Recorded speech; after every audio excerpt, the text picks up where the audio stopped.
have to be kidding me. It's real when I start out of the chair. I am legitimately mad. Now, this was a fantastic episode, but it unnerved me so hard because I was truly convinced we had 5 minutes left. I was like, okay, she's hanging there, but she ain't dead. They're gonna show that, similar to when he stabbed himself in the throat, that it's all an illusion. And no, they just end the episode like this. Now, granted, I did watch the preview and I see her running, so I'm gonna assume it was indeed an illusion, but the cold twisting of the knife to not only make us second guess what the hell was going on with him, to then saying, oh, he actually is bleeding, and they decide to just be twisted and peel his throat, to see her dangling like that after the wholesome bike ride. Dark Gathering is second to none horror-wise. I truly believe this is the most consistent horror anime I have ever experienced that doesn't rely on jump scares, but actually gets underneath your skin, and at multiple points the hair on my arm is legitimately all standing up because I'm either infuriated by this old wench doing horrible things to just not knowing how the hell a character doesn't mentally snap. This was a fantastic episode, but damn if it didn't piss me off with how they ended it. Full live reaction if you do want to see my rage in real time. It's over on Patreon if you're interested. It's been like 15 minutes since I finished the episode and my heart's still pounding. I feel like Keitaro when he grabs his chest and he's like, oh my god, this shit's intense. I love this show. Seriously.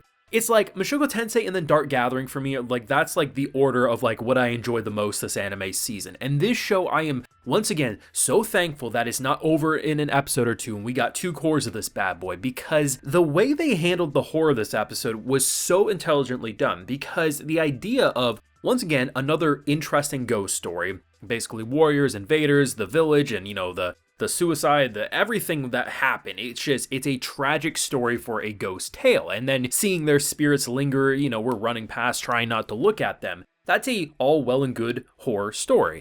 But the meat and potatoes of this entire situation is how they bait you around and make you second guess what is real and what's actually an illusion. Because initially when Keitaro grabs Yayoi's hand, I was like, oh, this is really nice, because if we think of the bike ride, she's talking about how he's not just bait, that he's actually a partner. So I was like, oh, this is him saying that, don't worry, you're not doing this alone, and even if you put on a brave face, it's okay, maybe if we're both a little scared. Turns out, no, Grandma decided to basically just manipulate her with those spirits, and the idea that the next scene we see after being separated for a bit is her dangling, and she looks dead. Now, granted, they did set us up for something like this happening, because we do see Keitaro stab himself in the throat. I'm like, ain't no way, but at the same time, that does look rather intense. The idea that the poor E.T. stuffed animal thing got absolutely annihilated, and he did end up getting wounded because of it. The thing that really just, I don't know, man. There's certain things. You do stuff with eyes, or the fact that he had this like cut on his throat and they were like peeling the skin. That is weird. That is messed up, and it got under my skin. But the idea that it sets your expectations that we might be seeing things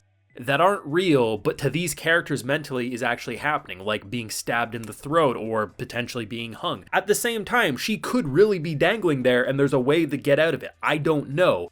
But as it stands, this is the most shocking, unnerving, and it does feel like it gets progressively worse for these characters. Better for the viewer because it makes for a more interesting horror and thriller anime. But for poor Keitaro, man, I mean, he's grown a lot since the start of this, and I think if we compare the difference when he went to rescue Yayoi after trying to separate himself at the shrine to where he is now with the castle, it's a night and day difference. It doesn't feel like he's Superman now, but he definitely is a lot more level-headed. But unfortunately, he seemingly is cursed, and these are the types of curses, according to Yayoi, that you don't really escape from. They're for life. And I don't know exactly what that means, but at the same time, I just know it's not going to be completely the end, but at the same time, you kind of look at a situation like this and you think, how do you get out of that? Like, really? I mean, we do know that Eiko is trying to monitor them, and apparently the GPS cut off, so her little stalking privileges got revoked, so she might end up trying to come in, and maybe that will potentially be the key. But you knew damn well that it was going to be horrible. As soon as you, like, there's literally only one jump scare moment, in my opinion. There's maybe 2,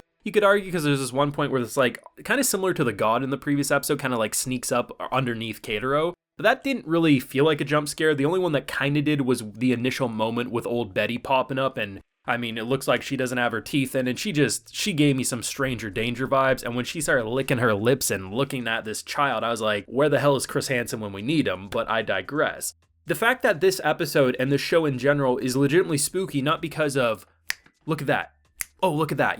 They're trying to make you jump out of your chair. No, for me, it keeps you sizzling. And what I mean is that it's not just necessarily here to show you, look at that stab wound, look at her hanging. Yes, those are shocking moments, and they do happen as seen by this episode, but this episode is all about them walking through the woods, reading up on this tragic, tragic story. And the fact that, you're constantly feeling like, as the viewer, like, we need to check over our shoulders because we feel like something's behind us. And it does help because I watch these episodes with headphones on, so I get to hear the sound effects, the music, the ambient noise, and it all builds into this atmosphere. But I know damn well if I was to watch this show in the dead of night with headphones on, no lights other than the screen, I probably would squeal like a little girl. I gotta admit, there's a couple of moments that would probably do it for me, but I'm a manly man. I watch this shit in the bright daylight, but I probably will rewatch it like that at some point. And I love the fact that because it keeps you sizzling and feeling unnerved, this is why these moments are truly horrifying. When you see characters pull their skin down their throat or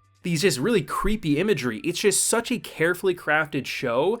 And I love how they handle horror and the fact that it doesn't ever rely on jump scares in order to make the viewer feel unnerved. You naturally fit the mental headspace of someone like Keitaro because Keitaro is seemingly a pretty normal dude thrown into some bullshit situations, and it's such a remarkable show to follow. Like, I am legitimately mad at how this episode ended. To see her dangling like that after the wholesomeness of last episode, well, yes, he probably never wants to give her that free card of whatever you want to do again because he got dragged to an S-rank mission and, what he's dealt with over now the course of 20 minutes is just next level. But at the same time, it's just such a brutal cliffhanger that even seeing the preview and making me say she's going to be running just fine, the fact that I have to wait 7 days to see how they get out of that, if it's simply just an illusion or something else, is brutal, but that is part of the charm of watching weekly anime. I just know anyone who's binging this show or watching this show casually when it's over, if they get to this episode, I would be shocked if